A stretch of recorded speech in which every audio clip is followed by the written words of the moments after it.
Baik, pada kesempatan kali ini kita coba melakukan settingan awal pada modul payroll. Baik, yang pertama itu masuk ke menu apps perusahaan, kemudian list perusahaan. Nah, di sini ada beberapa data perusahaan. Oke, sebagai contoh kita akan men-setting perusahaan YPK Usaha Mandiri terlebih dahulu. Oke, di sini ada dua atribut yang kita fokuskan, yaitu sektor dan periode penggajian. Sektor itu berpengaruh terhadap nilai BPJS nantinya, kemudian periode penggajian adalah range waktu hari dari tanggal berapa sampai tanggal berapa yang akan dihitung untuk penggajiannya gitu. Jadi jika memang ini sudah sesuai, oke. Jika belum, maka edit saja di bagian edit. Nah, ini bisa diedit sektor apa, periode penggajiannya kapan, seperti itu. Oke, setelah menu perusahaan, settingan perusahaan, kemudian kita masuk ke menu penggajian komponen gaji. Oke, nah di sini ada beberapa perusahaan juga, kurang lebih sama 24 perusahaan kita munculkan. Kemudian kita cari YPK Usaha Mandiri. Nah, di sini ada beberapa tombol. Yang pertama, sebelum masuk ke dua settingan ini, kita masuk dulu ke sini, settingan upah pokok dan TBK. Oke, kita lihat settingan upah pokok, klik setting. Oke, nah di sini kita sudah men-set nilai untuk klasifikasi upah pokok di di bagian A, B, C dan D dengan nominal sekian. Kemudian khususnya juga sudah kita setting. Oke, ini untuk tenaga ahli ya. Oke, jika sudah save, oke, berhasil. Kemudian jangan lupa juga terkait dengan settingan TBK-nya. Nah, ini sudah kita set juga dari 1A hingga 7A. Oke. Nah, setelah itu baru kita lakukan settingan berdasarkan perusahaan. Jadi sebelum per karyawan, kita setting dulu per perusahaan. Oke, kita klik setting perusahaan. Nah, ini komponen default dari sistem. Nah, user dapat melakukan check unchecklist, artinya misal contoh uang transport ini ada atau tidak, tinggal di checklist dan unchecklist. Untuk digaji adakah, untuk di BAPP adakah, seperti itu.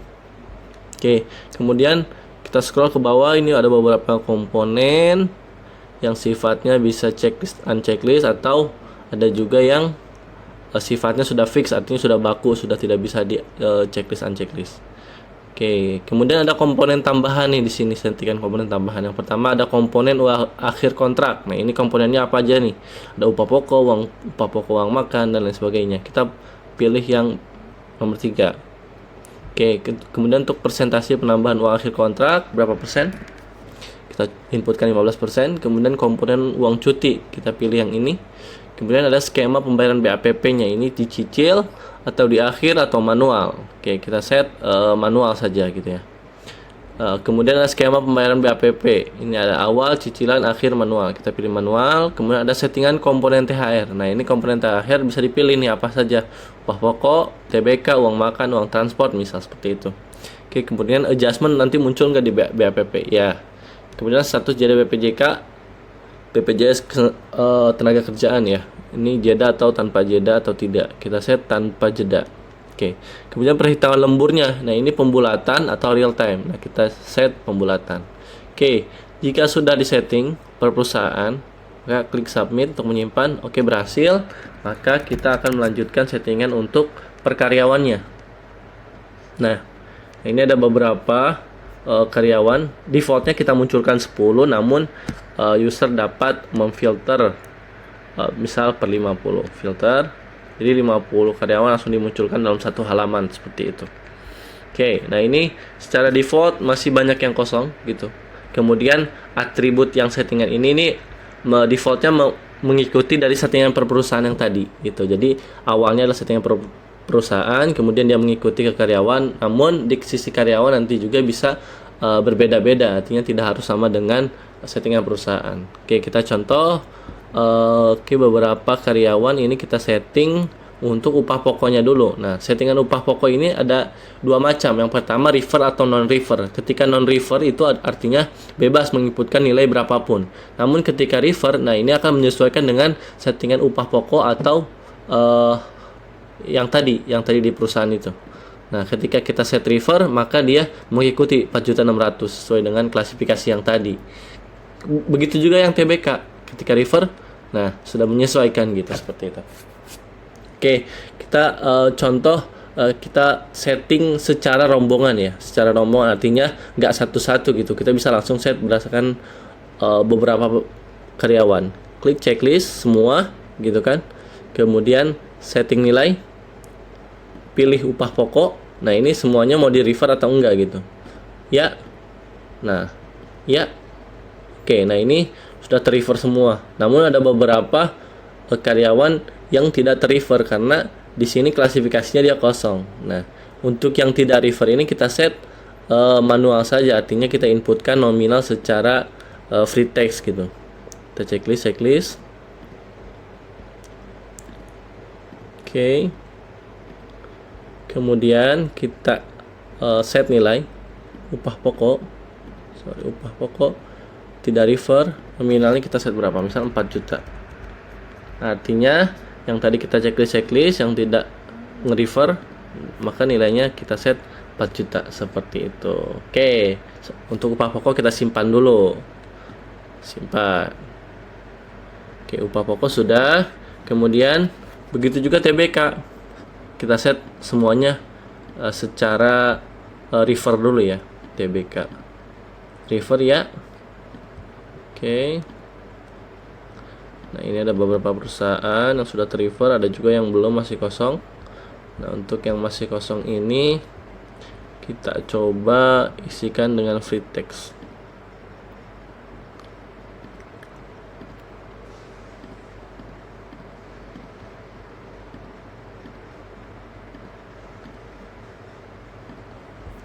Oke, set nilai TBK kita set tidak refer dengan nominal 3 juta misal. Set nilai. Ya. Oke, berhasil. Oke, untuk tunjangan uang kerja sudah kita save. Oke. Nah, kemudian ini ada beberapa komponen seperti uang makan, uang transport. Nah, ini kita bisa set. Kita setting global juga secara menyeluruh. Terkait uang makan kita set semuanya 25.000. Oke. Kemudian uang transport kita set juga misal 15.000. Ya. Kemudian di sini ada max jam lembur. Nah, max jam lembur ini penting karena ketika lemburan melebihi max jam lembur nanti akan ada approval gitu. Max jam lemburnya kita save dulu ya, yang dua tadi. Oke. Kemudian max jam lembur kita set 85. Oke, berhasil. Kemudian contoh kita akan tambahkan extra puding juga ketika dia shift malam. Extra puding. Kita cari coba. Extra puding. Oke, 10.000 misal. Untuk semuanya. Kemudian kita tambahkan juga untuk uang insentif kehadiran. Insentif kehadiran kita set 500.000.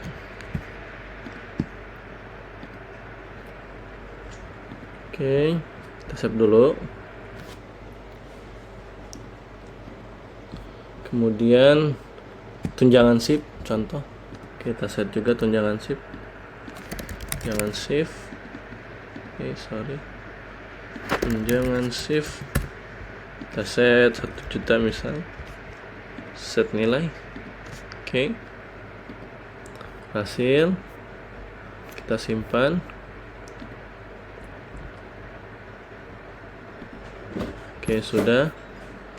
Nah, ini untuk settingan karyawan. Oke, jika sudah save. Baik, berhasil. Nah, kemudian selain itu kita ada fitur export import juga. Export import artinya fitur ini dibuat untuk men-setting komponen gaji karyawan berdasarkan file Excel.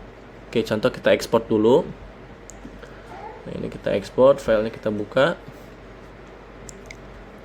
Nah, ketika kita ekspor, nah ini defaultnya adalah data yang ada, gitu kan. Kemudian contoh kita akan set untuk uang seragam, APD, dan MCU. Misalnya 25.000. Kita set sampai bawah, artinya semua karyawan. Kemudian APD-nya 30.000, 100.000 misal. Kemudian MCU-nya kita set 50.000. Oke, kita save. Nah, kemudian setelah kita ekspor, nah kita masukkan lagi ke aplikasi. Artinya data yang ada di sini nanti akan berubah terkait komponen yang dirubah di sini seperti itu. Kita import, choose file. Oke, kita import. Nah, berhasil. Kita lihat apakah sudah berubah terkait uang seragam. Nah, ini sudah. Jadi seperti itu. Ada fitur export import. Oke, nah ini terkait dengan fitur settingan awal komponen gaji per perusahaan dan karyawan. Mungkin itu. Terima kasih.